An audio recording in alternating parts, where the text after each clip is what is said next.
皆さんこんばんは。同時通訳を聞くには、Zoom 画面右下の通訳アイコンで、音 To 声 the simultaneous interpretation, please select an audio channel by clicking the interpretation icon at the bottom right of the Zoom screen. This program is originally by ISIC Japan in association with Janes and produced by Boom Pacific, Versitech. Supporters is alphabetical order, BAE Systems, L3 Harris Technologies, Lockheed Martin, and Raytheon Technologies. Interpreters is Tamura and Hersey. I would like to turn the floor over to former Special Advisor to Prime Minister Abe's Cabinet, Dr. Taniguchi Tomohiko, to moderate this Defense Industry Forum on the topic of the industrial security dilemma.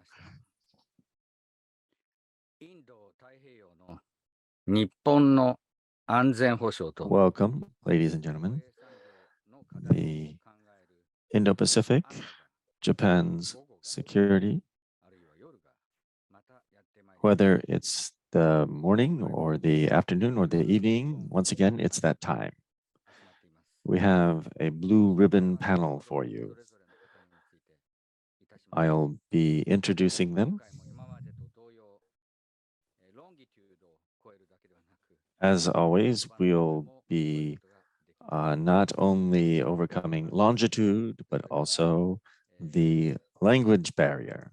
We have Paul Hersey and Ayako Tamura, two interpreters with us. On the right-hand bottom part of your screen, you can choose which language to listen to. Let me introduce our first speaker. It's Professor Satoru Tezuka from Keio University, the Shonan Fujisawa campus, SFC. That's where he teaches. He is very well known. Social security numbers in the United States, a Japanese version of them. They were digitalized from the very beginning, and Professor Tezuka was involved in that process. Today, we'll be hearing about the theme of cybersecurity and how important it is for the US-Japan alliance. Professor Tezuka, you have the floor.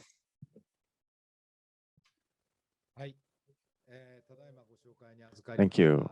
My name is Tezuka from Keio University. Today, I am very grateful for this opportunity. Let's get right into the substance. Now I'll be sharing slides on the screen. Our theme today is the urgent need to develop a national cyber intelligence system in Japan. And the subtitle is The Biggest Weakness of the US-Japan Alliance is Cybersecurity. As was mentioned in the introduction, in Japan, I was involved in the My Number system. The technical side is what I've looked at, especially My Number cards for the 120 million citizens and foreign residents who live in Japan. There's a system to issue these cards. Looking at this substance, one wonders what the case is in the United States. And there were some big surprises. A very strong system set up within the United States government. In Japan, we have a My Number system for the Social Security system, but from the perspective of national security, the government may still be too weak, which led me to create this title. Next page, please.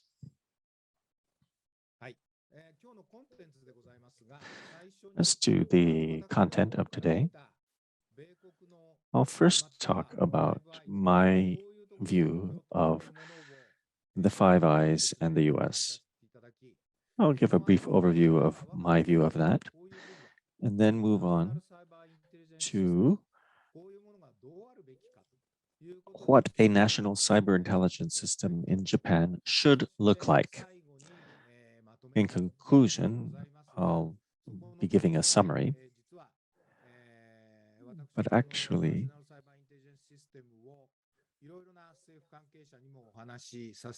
I've been talking about this national cyber intelligence system to various representatives of the government, such as Representative Onodera of the LDP. And I have been given the opportunity to give presentations at LDP meetings. Representative Onodera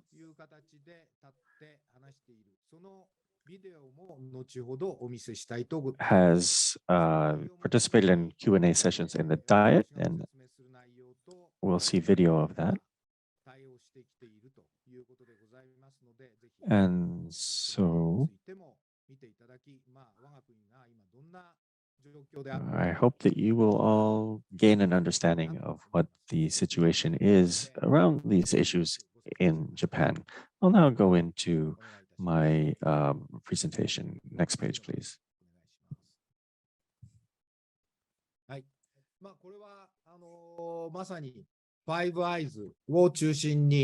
Now, this is a slide centered on the Five Eyes. This is what it looks like from our perspectives. As you know well, there's an international cyber intelligence circle that's based on a framework for giving and taking of information. And it's the Five Eyes in particular engage in international cooperation. Or so it appears to us. Next slide, please.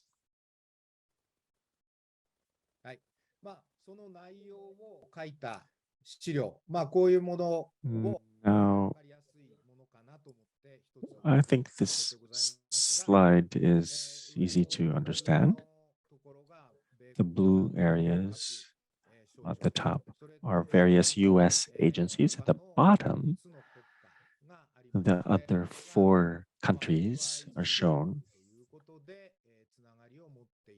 And they're all connected through Five Eyes shareable classification, which allows information to be shared, to be given and taken. This is my understanding. Next slide, please.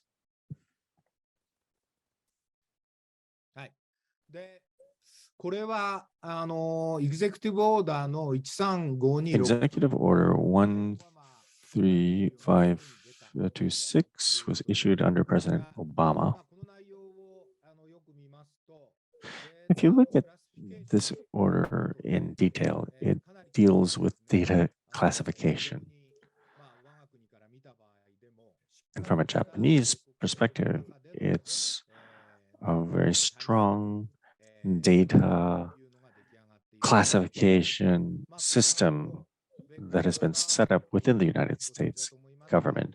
I'm sure our American friends are well aware of this, but for those in Japan, the US classifies information either as top secret, or confidential. And only US citizens can access it. And the situation is such that we're not able to touch that information. The US controls its information very strictly.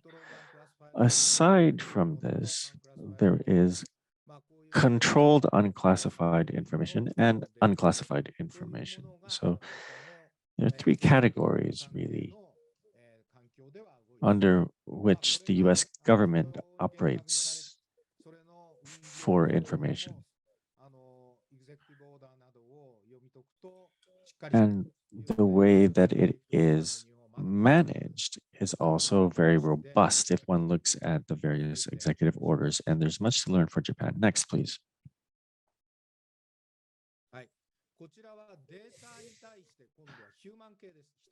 Now, this is about the human aspect of data.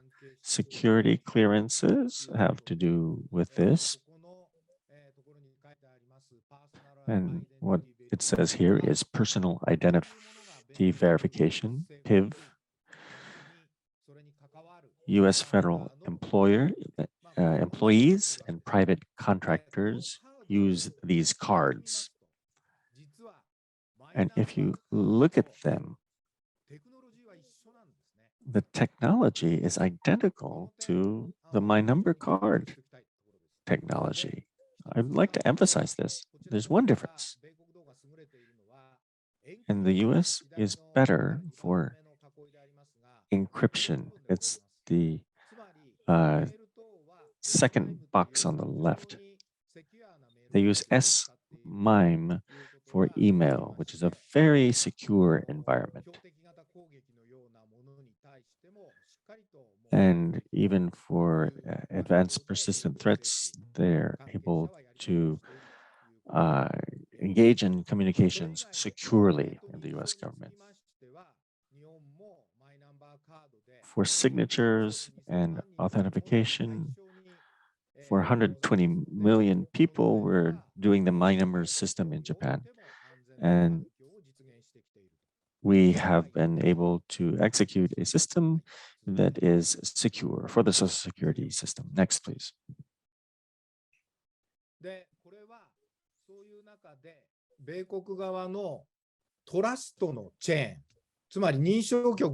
This is the trust chain, and it's a wonderful topology.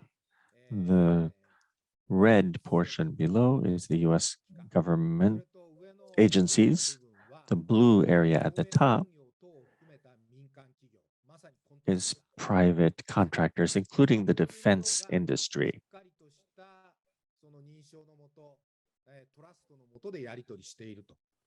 And based on authentication and trust, they're able to communicate.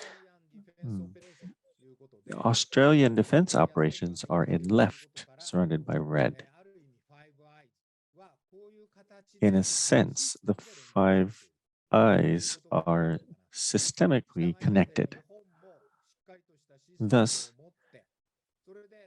if Japan has a good system and is connected to this system, then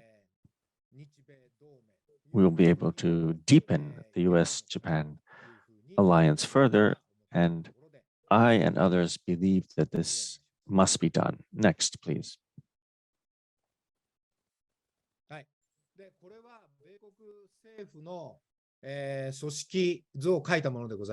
This is an organization chart for the US government, especially the areas in red.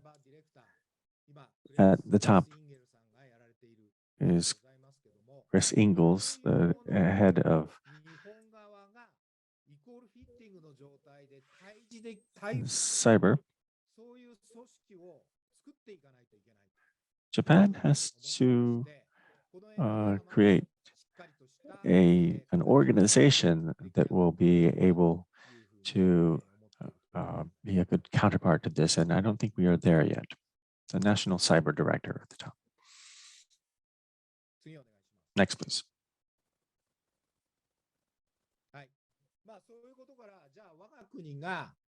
So, with the US, based on a solid bilateral alliance in cyberspace to do cyber intelligence well, there's still many items that need to be created in Japan. Let me touch on them. Next, please. So this is a national cyber intelligence system, cyber defense, cyber crime, cyber espionage. These are a kind of trinity that have existed up to now, but in cyberspace, they are often grouped in the physical world. Such items can be separated and only be connected as necessary, but in cyberspace, they are one from the beginning and must be considered so. Next, please. そのサイバーインテリジェンスシステムのサブシステムとして考えられるものが And what subsystems of a national cyber intelligence system could we have? A cyber threat intelligence system and cyber vulnerability intelligence, two big items. Within an intelligence system, we would find it important to have a cyber threat intelligence and cyber vulnerability intelligence. Next, please. 先ほど冒頭の方で出したFive Eyes のところに I showed a Five Eyes slide at the beginning, but this chart shows Japan entering that circle to become the Six Eyes, which would lead to a deeper US-Japan alliance. It's certainly conceivable, and in order to achieve this, an intelligence system, not just deciding on rules, a solid IT intelligence system is necessary for us in the end to be able to share information. Thus, we have to build it solidly. Next, please.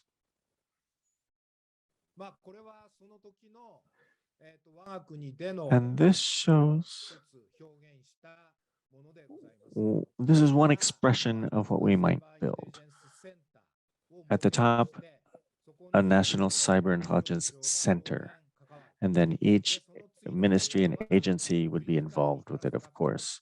The next layer shows critical infrastructure that would also be connected, and then below that, you have regular private companies. And at the very bottom, you have the citizens, and it would all be connected.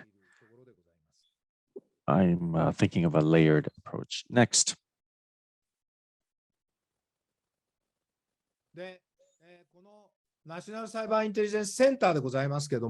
As to the National Cyber Intelligence Center, its structure in the United States, certainly there is the NSA. In the future, we will have to build something in Japan, getting advice and studying the US example. But looking at the left, everyone will have to have a security clearance that participates in them, whether they're government employees or not. People who have the skills, whether they work for the government or not, will have to get together, will participate, and then they will be able to get access to information. That is the second area that says control plane. On the right, there's a data plane. Supercomputers will be introduced. Japan has the world's top supercomputer that hasn't yet been used in this area. But our supercomputing ability should be used in this area. And there is a tremendous amount of data that must be stored and analyzed.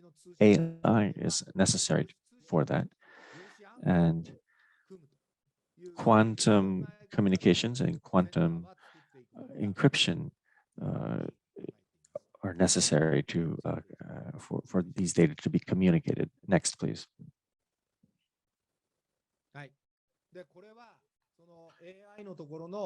This shows the situation of AI. Simply stated, data to information, information to intelligence is the flow, and it's necessary to create structures for them. And the center that I just mentioned would have to have AI, supercomputers, storage, and communications. These are the kinds of capabilities that need to be built. Next.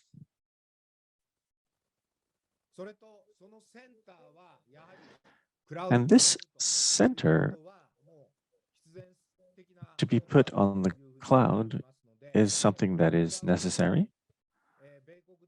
And this cloud in the US is something called a FedRAMP, and it would have to be the equivalent of that. Japan should also have such a cloud. If that were the case, then even if it were necessary to share top secret information with the United States, we could do so securely. Next, please.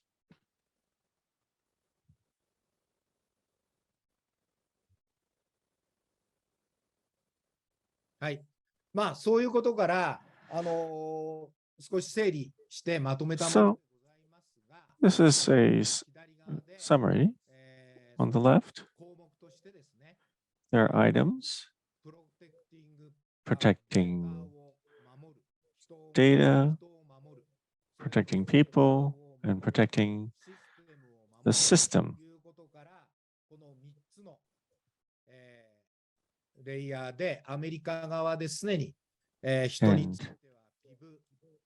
And in the US, PIV and FICAM are used to protect people, and security clearances are used to evaluate suitability and eligibility. That's how the US security system is set up. Japan must build an equivalent system, I believe. For data, as I said earlier, with the principle of need to know, of course, top secret and confidential, concepts should be used to organize what we do and make the environment more conducive to exchanges with the US, and FedRAMP protects the system. Coming to my summary, Representative Onodera in the Diet participated in a Q&A session in the Diet, and I'd like you to watch that video. 次にサイバーセキュリティの問題についてお話をしたいと思います。実は今安全保障ではサイバー上の情報が大変重要になります。皆さんもご記憶だと思いますが、今回のウクライナ戦争にあたってロシアが本当に攻め入るかどうかということ、さまざまな意見が飛び交いました。ですがその中でアメリカとイギリスは一貫してロシアはウクライナに攻め入るんだ、そしてある時は3日後に具体的な数字まで出して言っておりました。これが当たりました。なぜそうか。実は情報によってこれらの国はさまざまなことを掴んでおりました。また最近記憶に新しいのは、例えばクリミアのロシア軍の海軍の機関であります中心となるモスクワという船がウクライナ軍の対艦ミサイルで撃沈されたという事案がありました。あれも報道ではありますが、その位置情報を含めてさまざまな情報はアメリカから提供されたと伺っております。ですから、情報の提供、情報のやり取り、情報をどう取っていくか、これがこれからも死活的に重要になります。実は今回の私どもの提言をまとめて、ゴールデンウィークに国会のお許しをいただいて、ワシントンでアメリカ関係者との議論をしてきました。そこで真っ先に言われたのは、日本のサイバーセキュリティ能力の低さです。ある人はゼロと言っていました。これが何の問題かというと、万が一、ウクライナで起きたような様々な情報を、この日本周辺で掴んだとして、その情報を日本と共有したい。そう思っても、日本にもたらしたら漏れてしまうかもしれない。だったら渡せない。安全保障上大変大きな課題、問題となっています。そして私たちの勉強会の中でも、わざわざワシントンから来られた元情報機関のトップの方は、日米同盟の最大のウィークポイントはサイバーセキュリティだと。こう言われました。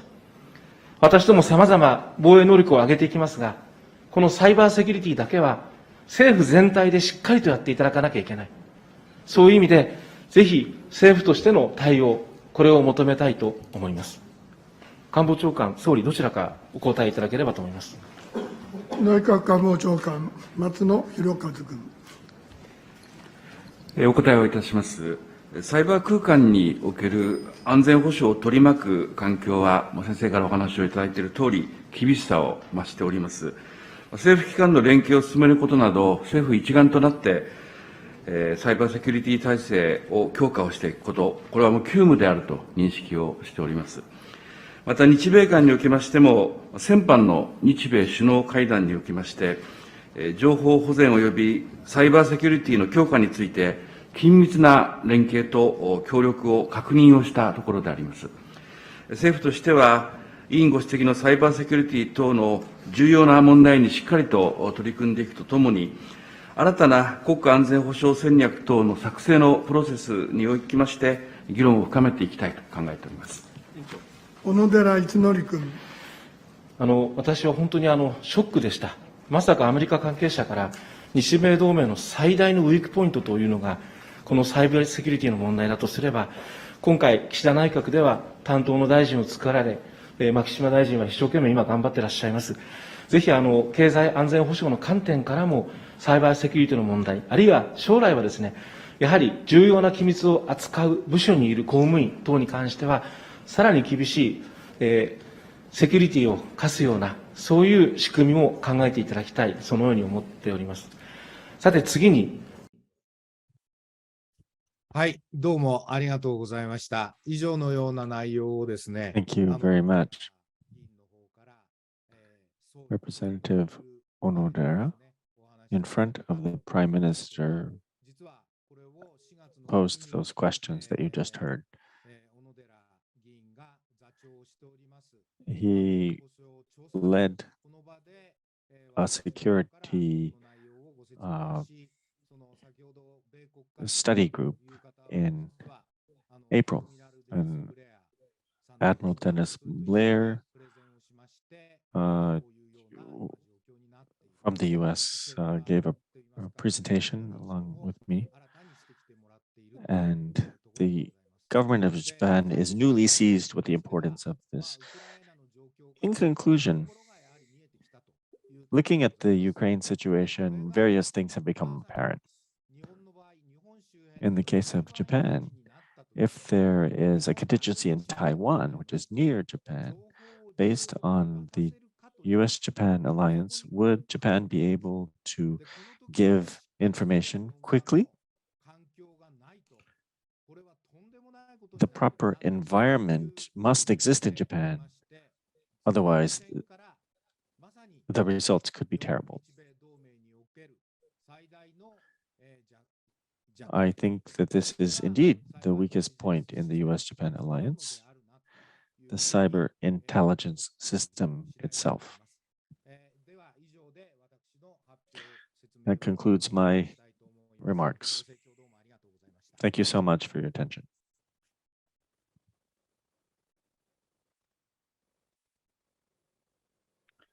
Tezuka 先生、ありがとうございました。Professor Tezuka, thank you so much. 3つ簡単にここで私からお尋ねします。I have three quick questions for you. いつまで待てばいいのか。How long can we wait? お金はいくらかかるのか。How much will it cost? 技術には新たに何が必要なのか。以上、 What 簡単にお new 答えください。 technology might be necessary? はい。ご質問どうもありがとうございます。 Thank you so much for those questions. How long can we wait? I think that we cannot afford to wait at all. It depends on the government's judgment here. So I think that it will be difficult unless a lot of people raise their voices. And so I think it will be important for that to happen. As to cost, of course, it will be rather costly.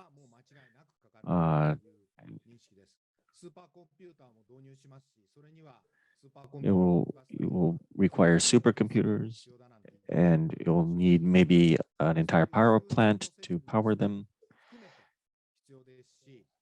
and various peripheral installations and the people that work there. 2,000 to 3,000 people will probably be necessary. To create something of that scale for the world's third largest economy, I think, is really something that should obviously be done. As to technology,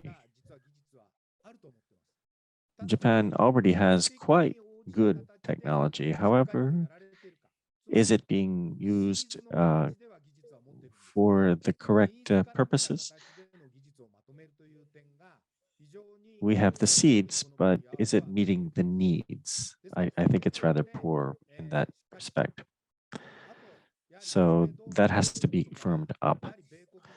And from the perspective of the Japan-US alliance, cooperation from the United States should be welcomed, and that should help Japan to stand up the system quickly. Thank you.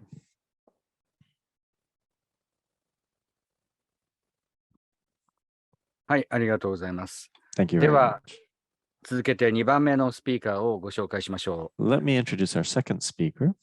松原美穂子さん、NTT のチーフサイバーセキュリテ The ィ Chief Cybersecurity Strategist for NTT, Matsubara Mihoko.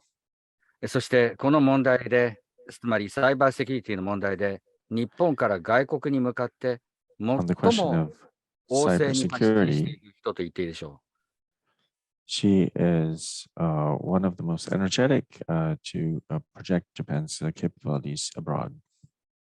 はい。では、松原さんの発表をお聞きしたいと思います。お願いします。 Ms. Matsubara, you have the floor.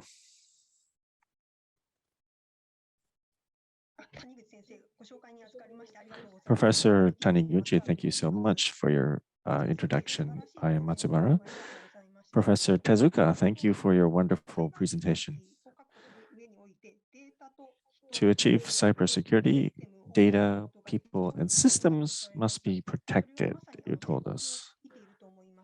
I believe that is absolutely the case. I don't think necessarily that cybersecurity in Japan is poor. We have various limitations and problems, it's true, but data, people, and systems have been protected in Japan, and I'd like to take about 12 minutes to talk about some of those success stories. Next page, please. First, about protecting systems. What should we do to do that? A computer virus that caused havoc around the world was TrickBot. Online banking information, which you all use every day. It was a terrible virus designed to steal that. And up until 2020, it infected 1 million devices. And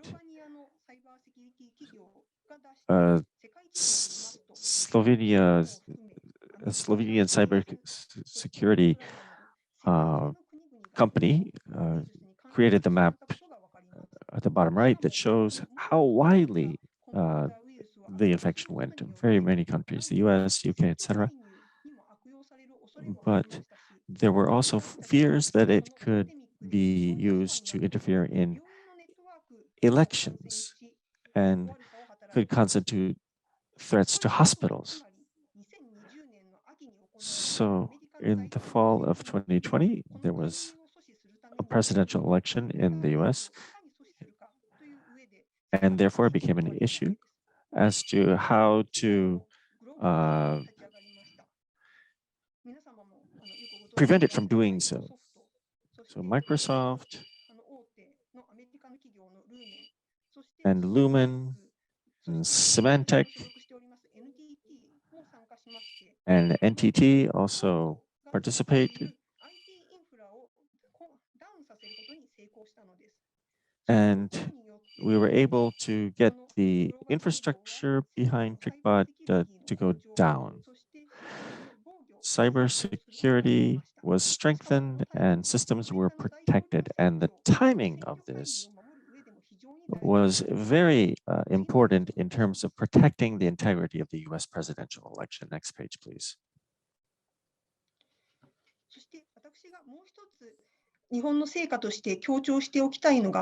Another success story in Japan I'd like to highlight is the Olympics and Paralympics of 2020. There were unprecedented challenges such as the COVID-19 pandemic, which caused the games to be postponed for an entire year. It was not certain whether or not the games would be able to be held. Was Japan's cybersecurity up to the task? The world press asked that question, but Japan did not flinch. The G20 Osaka Summit was a global event, and the 2019 Rugby World Cup was another event, and those were used as dry runs. And we were able to take advantage of the lessons learned for Tokyo 2020.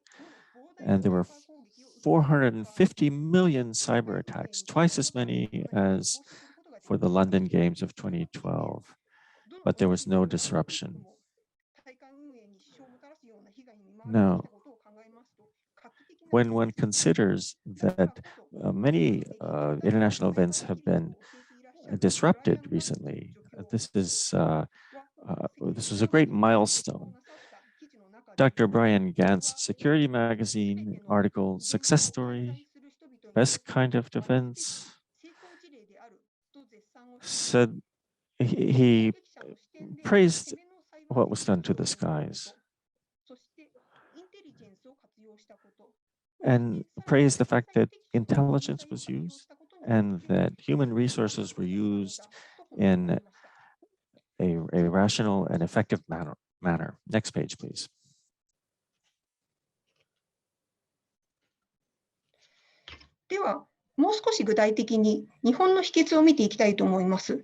Let me look at Japan's secret in a bit more detail.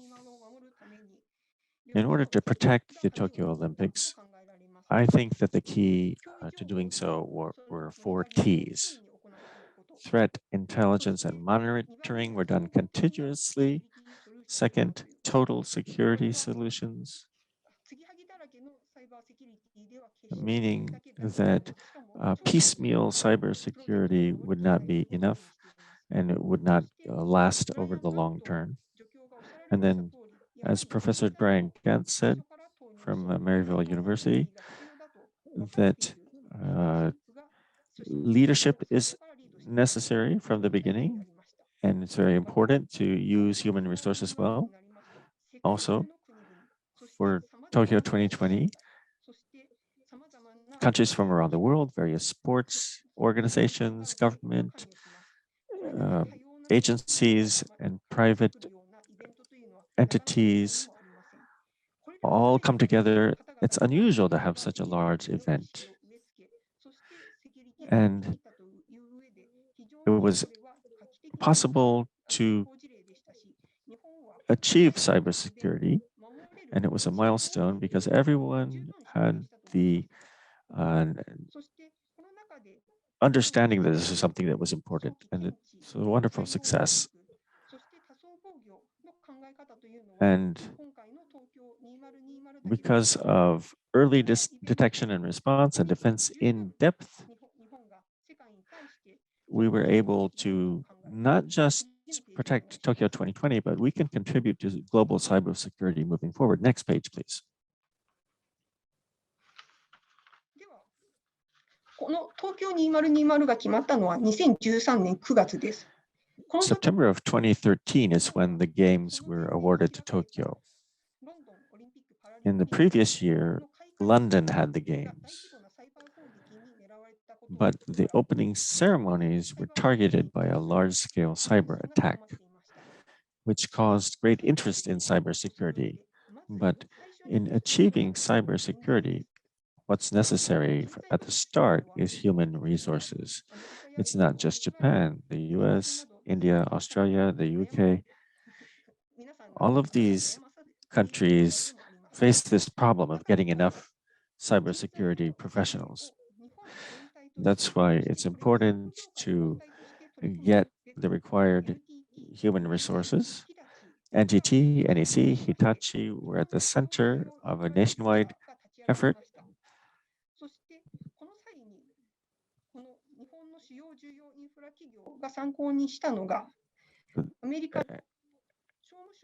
And these main critical infrastructure companies participating based on the US NIST cybersecurity framework.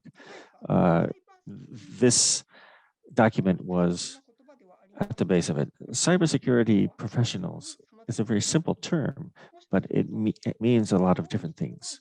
It might mean auditors. It could mean threat intelligence analysts.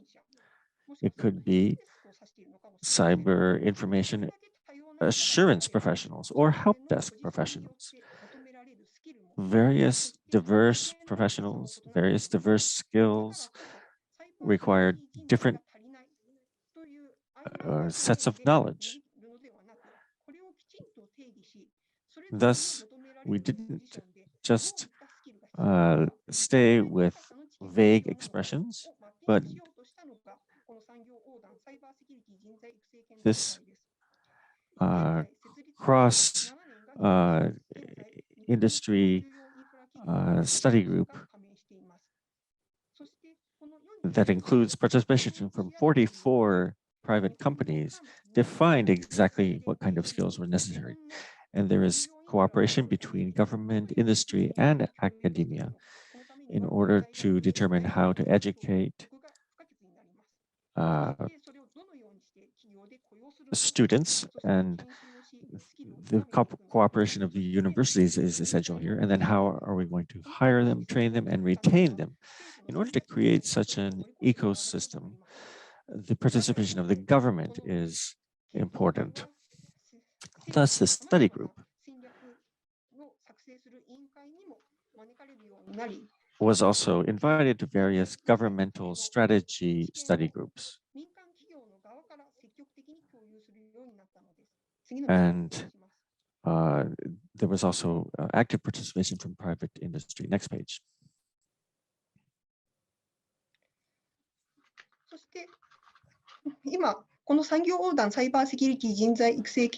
This cross-sector forum, they changed its name to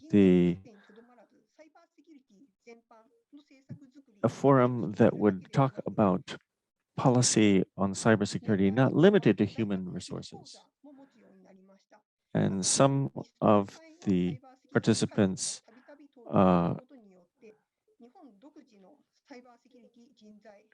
donated lectures to and courses, sponsored university courses.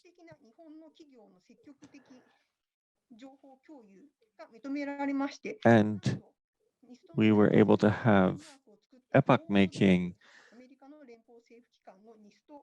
information sharing, and Japan's cross-sector forum was even taken up by NIST as a success story from Japan. Next page, please.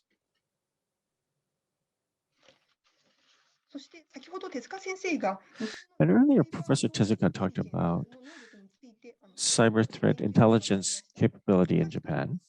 It's true that intelligence capability must be increased, and that's an important topic for cybersecurity because we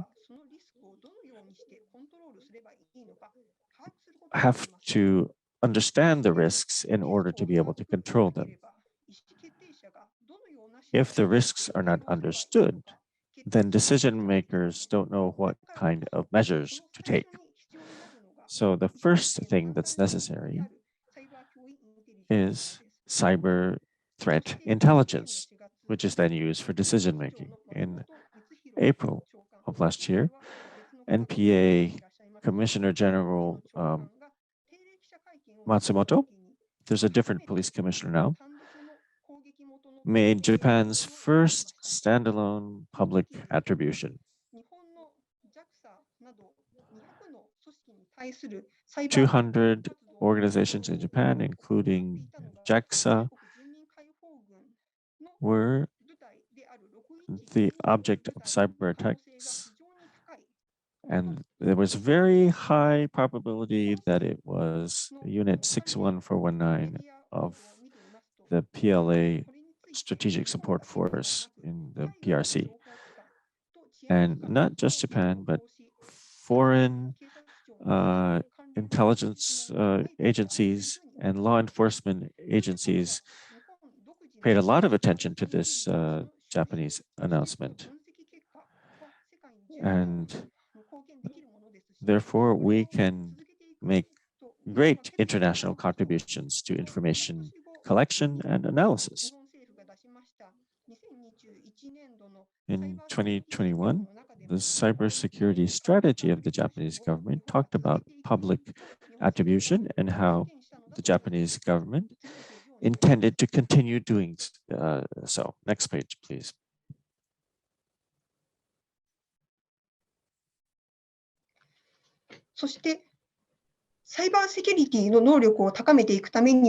In order to improve cybersecurity ability, analysis, collection is necessary, but exercises are the only way of testing these skills. Japan has begun to participate in large international events. Since 2010, every year, there's the NATO Cyber Defense Center that has an event called Locked Shields. Last year's had 30 countries participate, but they participated online. It's a very popular exercise, and therefore each team has to be composed of participants from 2 countries, and Japan was partnered with the United States, none other than Indo-PACOM.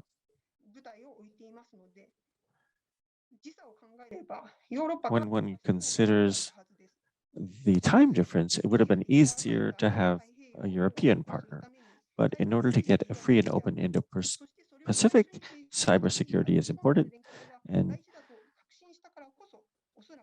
because of the fact that Japan had talked about the importance of this, I believe that we were chosen as partners. And look at the Japanese participant. It's a NATO type one, so certainly the MOD and the SDF participate. The US had only the military, but Japan also had civilian agencies and even critical infrastructure companies.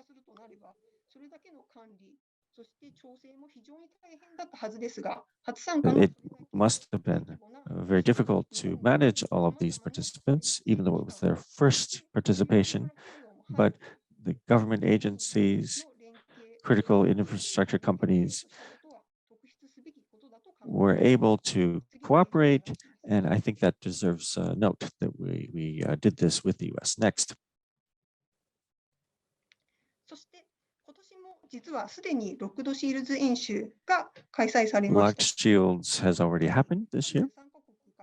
33 countries participated with more than 2,000 people in April.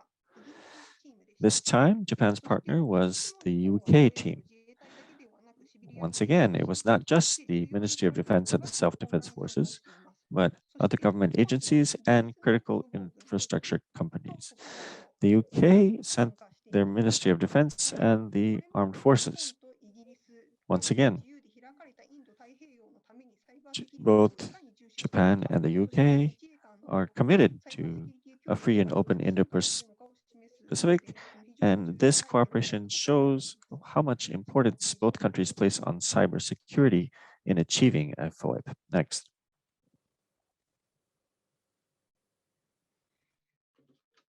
ただ残念ながら私が Unfortunately, though,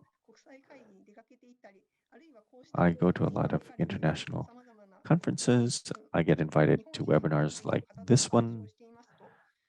But in speaking with foreigners, these efforts in Japan in the cybersecurity world are not very well known, I have to confess. Even domestically here in Japan, the Tokyo 2020 cybersecurity success is something that still a lot of people in Japan are unaware of. The Russian invasion of Ukraine this year has increased cybersecurity awareness and concerns. Japan has built up industry, government, university cooperation, trained up human resources, and have built up capacity to protect critical infrastructure. This knowledge, I think it's a time to share it by sending it out to the world in English. And this knowledge will be no doubt understood by the world, and they will no doubt be grateful. Makishima Karen, the digital minister, Chris Inglis talked about the National Cyber Director, about the Tokyo 2020 results, and Chris Inglis responded that the sharing of knowledge about Tokyo 2020 was most appreciated, and that he would like to see these exchanges progress even further. This was in a press release. So Minister Makishima was able to share Japan's successful efforts for the Olympics. And I think that we must continue strengthening our cybersecurity while solving the problems mentioned by Professor Tezuka. Former Prime Minister Abe laid the foundation for this. We must make this cybersecurity system for which he laid the foundation even better. And we must realize that there is international attention to it, and that there's much that we can contribute. And Japan, I believe, can certainly contribute a lot. Thank you. 松原美穂子さんのプレゼンテーションを私は大変面 Ms. 白く思いました。 Matsubara Mihoko, your presentation was most interesting. Thank you. 特にこの共同演習についての成果は、 Especially the results of 新 these 聞、テレビに joint ほとんど報道され exercises ていません。 were barely mentioned in the newspapers and on television. They were not, in fact. You're right. まあ、日本の国技、ナショナルパスタイムっていうのは、ペシミスティックになることですけれども、 Being どうや pessimistic ら is the あ national まりペシ pastime ミスティックになりすぎる in 必要 Japan. もなさそうですね。 I don't think we have to be that pessimistic, though, do we? You're right. It's not good to be overconfident, certainly, but it's not good to beat oneself down too much either. Certainly, with respect to intelligence and a clearance system, it's true, as Professor Tezuka points out, that Japan still has problems. And Professor Tezuka mentioned the concerns of Representative Onodera, and it's true that Japan still has efforts to make in cybersecurity. I very much agree. However, Japan has still not shared some of its success stories, and it should be proud of them. And we have multiple such success stories. And so in Japanese and in English, we should share them internationally. Now is the time where we do have more interest domestically, and I think Japan can play a bigger role. ありがとうございます。そ Thank の you. 言葉をちょうどブリッジ、つなぎとして、NEXT スピーカーの That's ジ a ェフ・ great ブルームに bridge to our next speaker, マイクロフォンを渡そうと思い Jeff ます Bloom. が、この I'm ブ about ルー to ム give さ him ん the floor. は、 Mr. Bloom 大変経験豊かなネイビー・エ is イ a ビエー very experienced Navy aviator. 国母下の上に着艦した回数が600回を上回る。More than 600 carrier landings, I understand. で、今では、この、日本と米国のアライアンスマネジメント And の now 大変重要な一翼を担っていると言っています。 he is an important person in managing the US-Japan alliance. はい。では、ブルームさんにマイクロフォンを渡しましょう。 Mr. Bloom, you have the floor. Thank you, Professor Taniguchi. And also many thanks to Professor Tetsuka and Ms. Matsubara for their excellent presentations. Thank you both personally and on behalf of ISIC, who I'm associated with now. In addition to being a naval aviator, I also had 20 years of experience in US government, both in uniform and as a civilian, working defense equipment and defense technology issues with Japan. So while I'm not a cybersecurity expert like our previous two speakers, I do have some experience with the strategic issues between the US and Japan with regard to trying to achieve substantive equivalence in security measures. Next slide, please. To begin with, the previous presentations focused on cybersecurity, although they touched on other security elements as well. I would like to clarify briefly the terms cybersecurity, information security, and industrial security. There's, of course, much overlap between the three elements. For our ISIC audience, however, mostly industry-associated people, the industrial security is probably the most pertinent. Whatever the elements, there is a necessity for substantive equivalency to allow US government and also US industry to share sensitive information with Japanese government and Japanese industry. And this is not restricted just to the US. Other like-minded partners will want this as well. So I would like to try to define the elements a little bit, and then I will go into some history of US-Japan dialogue on these issues and some current developments. Next slide, please. So again, while they share many elements, cybersecurity really addresses the security of computer systems, and what exists in the cyber world. It's critically limited, but is generally pertinent to IT systems. As was mentioned in the previous presentations, of course, personnel security is also important. And even in cyber, you have to have trust in the people that are operating your system. And as Matsubara-san brought out, developing talented people to work your cybersecurity is very important. Next slide.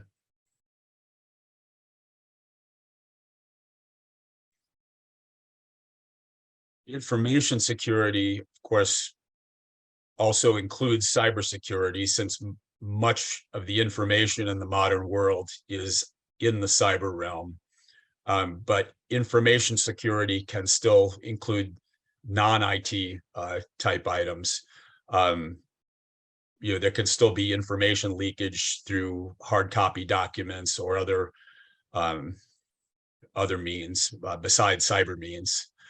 And again, in some contexts, personnel security of people with access to information is also important. Next slide. Again, industrial security is probably what's the most pertinent security to the audience for today's webinar. And that, of course, includes cybersecurity. It includes personnel security, but also includes physical security of industrial installations, security of the resources, and it can include classified information, but also includes proprietary company-specific information. And again, also physical security of installations. That said, between US and Japan, the cyber aspect and the personnel clearance aspect have been the most difficult issues. Next slide, please.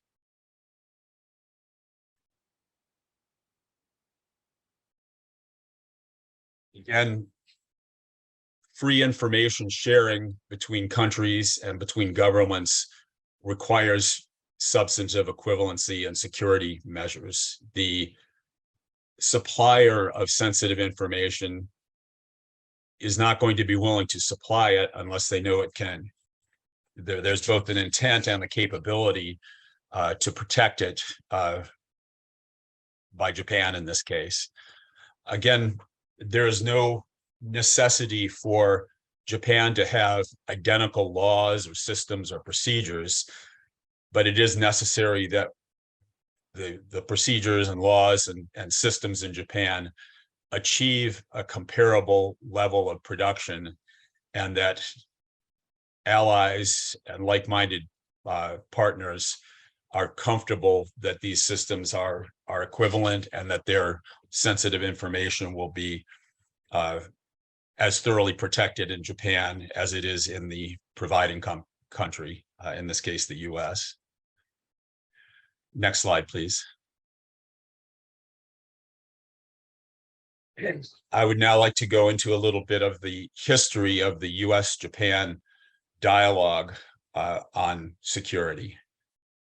In 2007, US and Japan governments concluded a general security of information agreement. There was great optimism with this that it would result in the desired substantive equivalence, and it certainly made some good progress, but it quickly became apparent that the provisions in Japan were still not sufficient. Shortly after the GSO-MIA being signed, there was a significant leak of sensitive Aegis weapon systems data that pointed this out dramatically. This and other shortfalls, or at least perceived by the US as shortfalls in Japan's system, led to the initiation of a bilateral information security consultation process, the BISC organization was established in 2009. Again, this government-to-government consultative body made some additional progress, but was still stalled. Next slide, please. In 2013, the Abe government was able to pass through the Diet a Secret Protections Act. This was a big step in the right direction. It allowed Japan to enact some of the laws, some of the legal basis that will provide substantively equivalent security. Again, the BISC focused on plans to implement the Security Protection Act provisions in a way that would provide this substantive equivalence. But again, there was still lack of progress in implementing the appropriate measures. Again, primarily cyber and personnel security clearance problems. There were many of these problems came to light when Japan was negotiating for final assembly and checkout of the F-35 in Japan. In addition to cyber and personnel security, in this case, there were even some issues over physical security. Although, again, the cyber and personnel were the hardest problems. Next slide, please.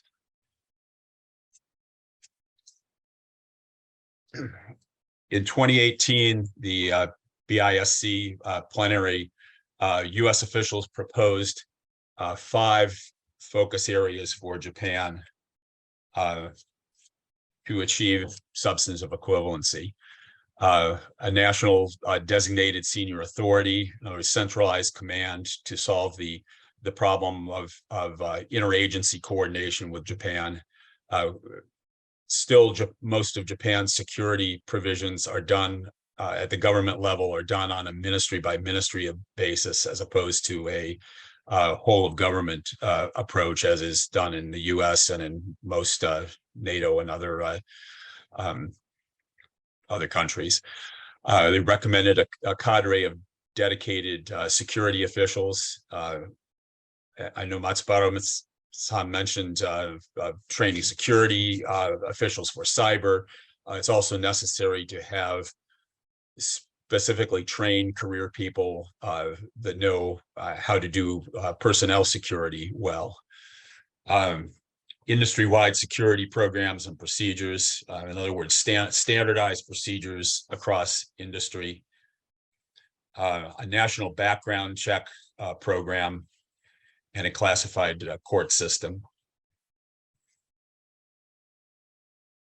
Next slide, please.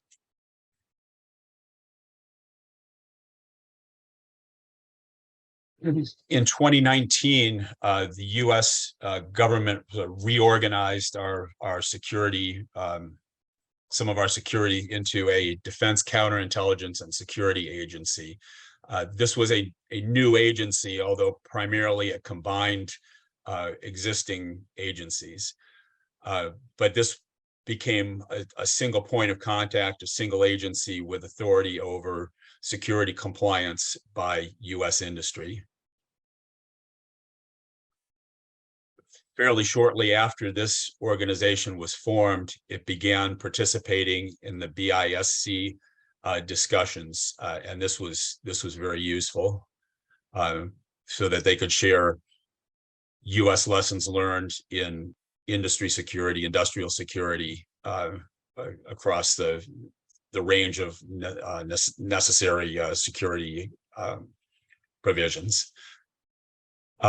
Progress by this group was somewhat delayed by COVID and lack of travel and face-to-face meetings, but it was continued. Recent development has been an umbrella security arrangement. While the exact contents of this are not open to the public, the governments have concluded an agreement that would standardize security provisions for programs. This is a good step in not having to negotiate separate security arrangements for each cooperative program, for each sale of US equipment to Japan. So again, another step in the right direction, but there's still a long way to go to achieve substantive equivalence. Next slide, please.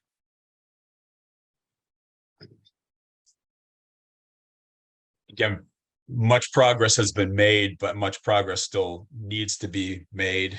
As Matsubara-san said, we need to publish the progress that Japan has made and complement that, but also be aware that there is still some necessary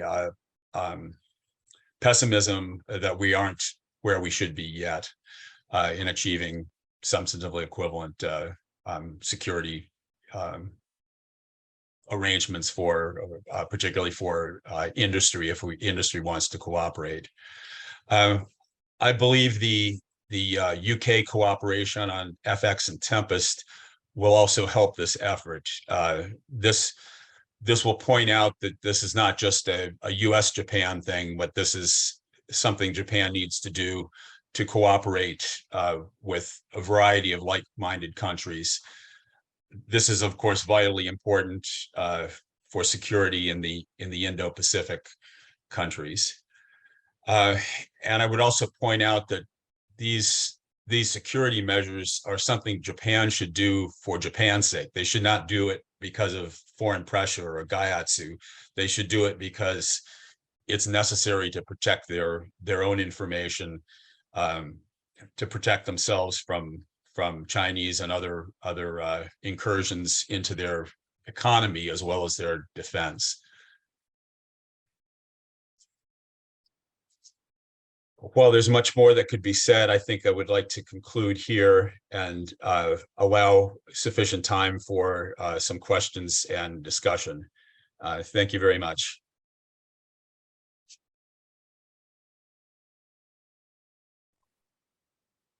はい、ジェフ・ブルームさん、どうもありがとうございました。Thank you very much, Mr. Jeff Bloom. はい、ここでフロアから頂戴している質問を受け付けたいと思いますけれど、 I'll す now でに be たくさ taking んいただいて questions ます。 from the floor. We have many.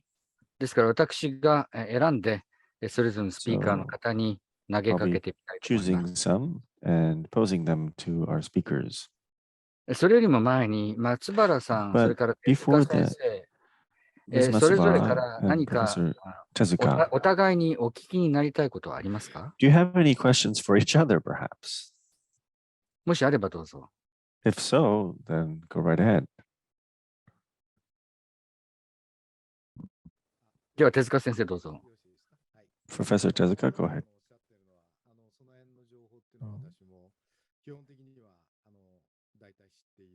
Everything, as Matsubara mentions, I'm more or less aware of. And therefore, that's why I went so far as to say, well, in Japan, the industry and its dealings with government is, I think, it constitutes a pretty good partnership. We have this already. But when it comes to security, though, the government, as I said before, on such things as intelligence systems, when you look at how active the partnership is between government and industry, I think that they should be more aggressive. That's why I had a rather harsh title. But my main concern is a possible Taiwan contingency. Will things function well? That's my main concern. The Tokyo Olympics were certainly a success. And I think Japan did a wonderful job. はい、手塚 But 先 my 生、あ concerns り are がと elsewhere. うござい Thank ま you, す。はい、 Professor. 松原さん、 Tezuka. 何か短くレスポンスありますか？ Matsumura, do you have a quick response to that? はい。確かに Certainly. 政府レベルで言いますと、日 On 本や the アメリカ government では level, 何らかの Japan and the 対応 United 策の States, 対 if 応 there's some に kind of 時 a 間がかかると、 crisis, それ the からその対応 decision に対する making 額が違うと思います speed and the budgets that they could put behind it are different. で戦争が始まってから For すでに Ukraine, 月になりますけれども、 it's been about 5 months since the outbreak of the war. The US Army サイバー部隊が3000人 cyber units, they have more than 3,000. Last year, month in June, the US Army announced that they would more than double the size of this cyber force. Our cyber force in Japan is only 500 and a few dozen. So speed and budget, if other countries are moving, then Japan should be able to move at the same kind of speed and also to send out information. And I think that would be required of Japan. はい、ありがとうございます。 Thank you. フロアから来ている松原さんに対する質問で、 There's a question to Ms. Matsubara from the floor. アトリビューションは本当にできているのか、 Attribution. Is it really something that's being done?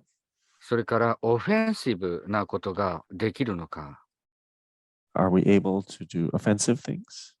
それからもしできないとしたら、それを阻んでいる法律は何なのか、それについ Then て what law is preventing that from happening?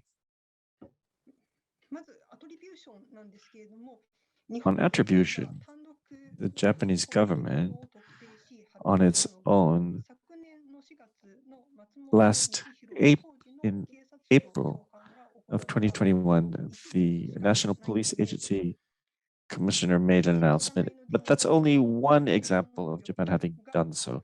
Thus, Japan's attribution ability is something that's difficult to judge. However, at least last year, there was one example of public attribution that shows Japan has both the ability and the will to do so. If Japan were the victim of a cyber attack, how would we respond? Last autumn, a cybersecurity strategy talked about diplomacy, economics, and it said in the strategy that all means would be used. What kind of measures would Japan be able to take? There has been no public discussion yet, thus this is not clear. On the other hand, in the US, at least according to the media, vis-a-vis large-scale cyber attacks, public attribution, arrests, prosecution, sanctions, IT infrastructure that the attackers are using would be taken down, and aerial bombardment are various measures that are listed, that are reported on the US side.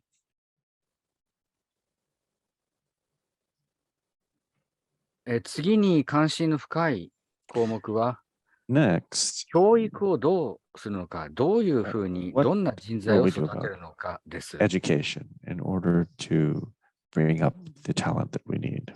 これはどなたでも結構です。ブルームさん、手塚さん、 Mr. Bloom, Professor Tezuka, Ms. Matsubara, anyone could answer this. What kind of answer would you give to this deep concern?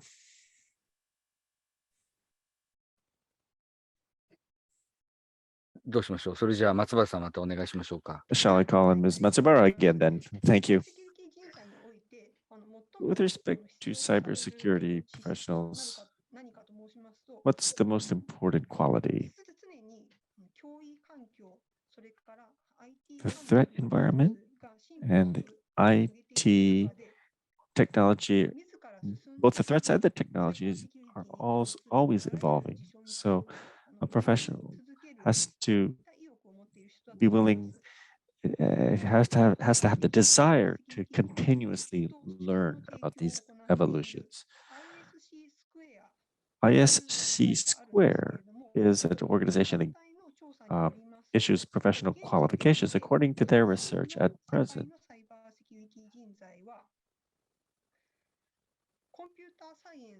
half of the professionals do not have computer science degrees. Therefore, it's not necessarily the case that a prerequisite is a computer science degree. It's a very broad field, but it's also a very tough field because it's hard to find the right answer. So, to our audience, I would say the fact that you're listening shows that you're interested in cybersecurity. If you want to take up the challenge, then certainly go about learning about it on LinkedIn or the Open University. There are all kinds of courses that are available. Taking one of those courses could be a first step. May I? Thank you. ブルームさんに、ど Mr. うぞ。 Bloom. Mr. Bloom, go ahead. I would Tezuka, may I? comment that I would agree with Matsubara that said that having a computer science degree is not always necessary. I think many of the better cybersecurity people are sometimes recruited from people who are on the other side, on the dark side, and if you can bring them around to the good side, they're some of your best cyber professionals. I would say from the DoD standpoint, we're trying to open up our recruiting standards a little bit, and also being able to bring cyber experts into the military at higher than the entry level rank and salary in order to recruit good talent that way. Thank you.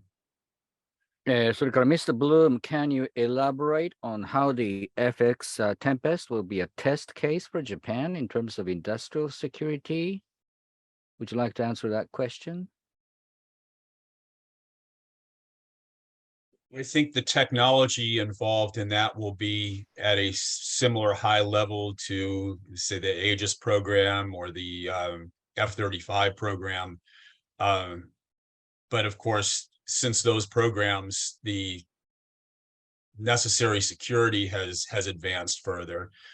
And again, I think it will be instructive to Japan to listen to UK concerns, not just to listen to the US concerns on this, and hearing it in a slightly different way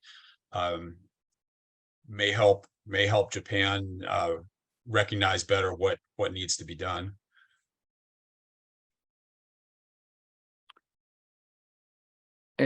これはまた松原さんへのお尋ねかな。NATO の Is this 演 another 習 question from Ms. Matsubara? 民間人が参加の場合は、When スパイ防止法 private 必要なのではありません companies かっていうことでした。 participate in NATO exercises, then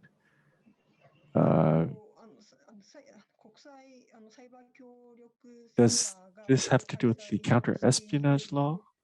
Now, the Lock Shields exercise, what are the conditions for government employees or private companies to participate? These are not listed on the official website. Thus, what kinds of laws, what kinds of agreements are at play? Unfortunately, I'm not in a position to answer that question. ありがとうございます。 Thank you for that. 続けてこれも松原さんのお尋ねになっちゃうかな。 It looks like there's 基 another 幹イン one. フラとおっしゃる場合に、 When you talk about テレ critical ビ、それ infrastructure, から does that 交 include 通、 television, 電力、 transportation 金融システム、 organizations, power こういう generation, 会社も入 financial っているんで systems? しょうか？ Do you include all of those? Actually, critical infrastructure enterprises are defined differently by country. In Japan, transportation, electricity, communications are all included, as you just mentioned. But power generation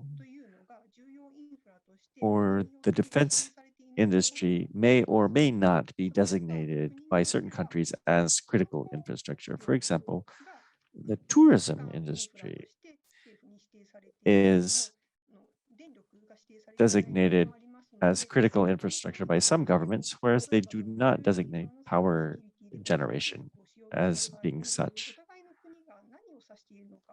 Therefore,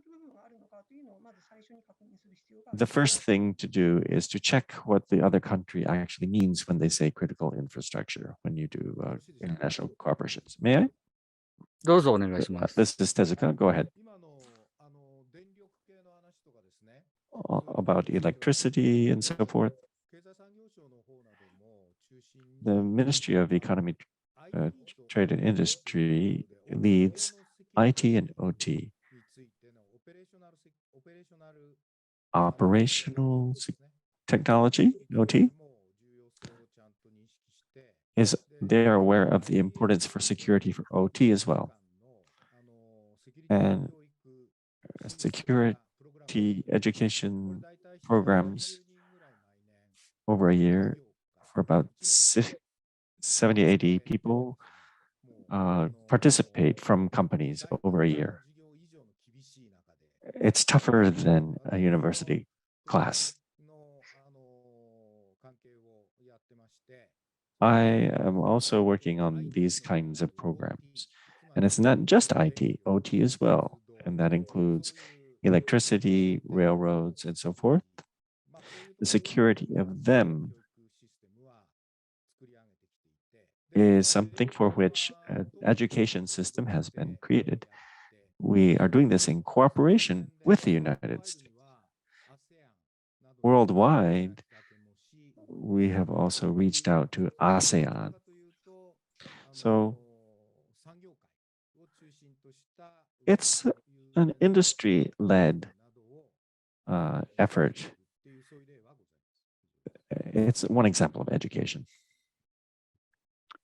何人かの方が中国企業や中国人がたくさんいることに懸念を表明してい that there are a ます。 lot of Chinese companies and Chinese citizens, and they have concerns. その点についてどなたかご意見など Would anyone care to respond to that?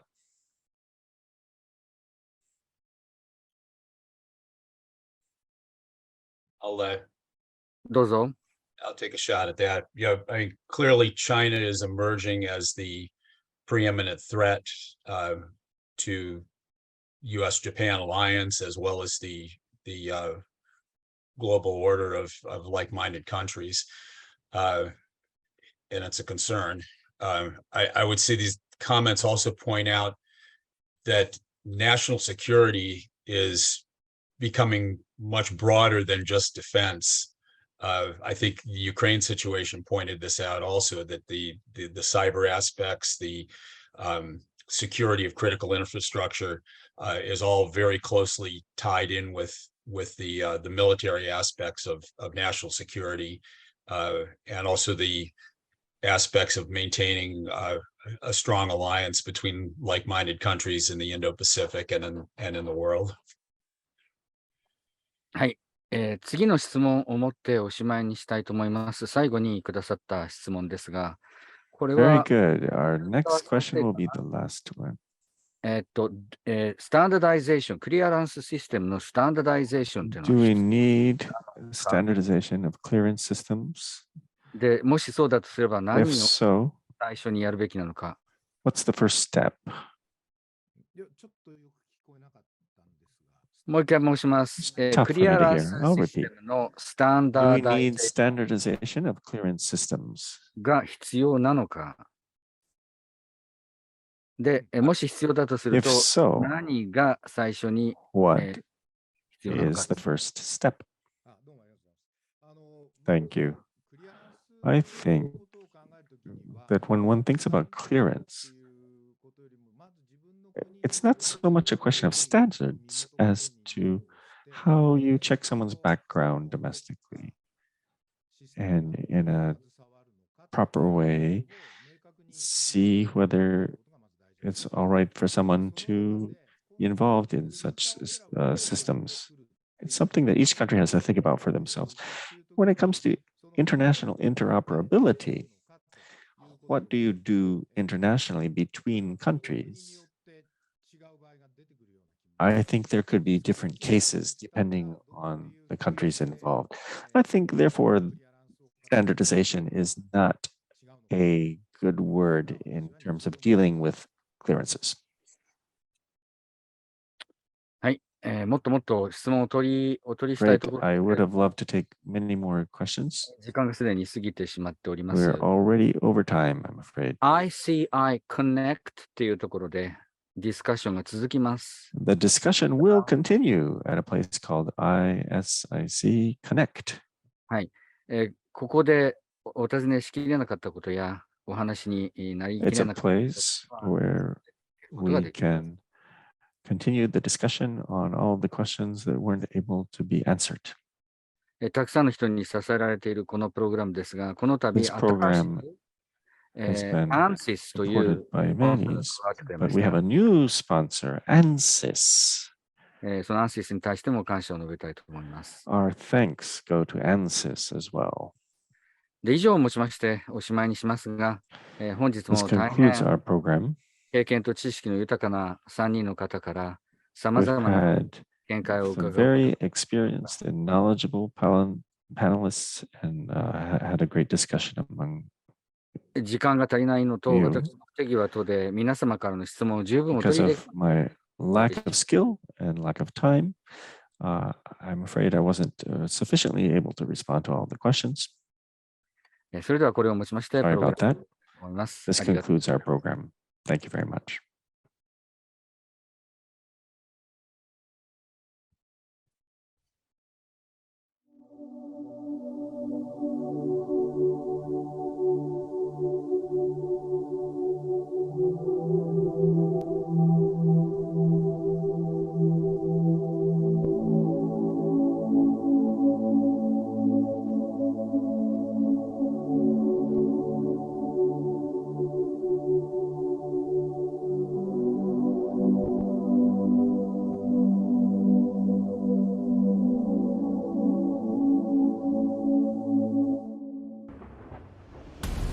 There is a storm brewing. Storm EW. Changing everything you know about electromagnetic warfare. Keeping you ahead of next generation threats. And scaling to meet the mission.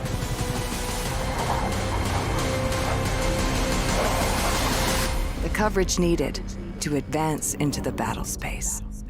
Update your fleet right now. Bring the storm.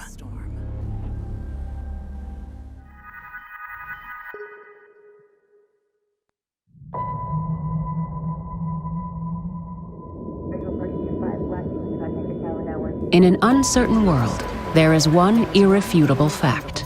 Fast changes everything. When accurate information is received in real time, mission-critical decisions are made faster. When systems are integrated seamlessly, joint operations are deployed sooner.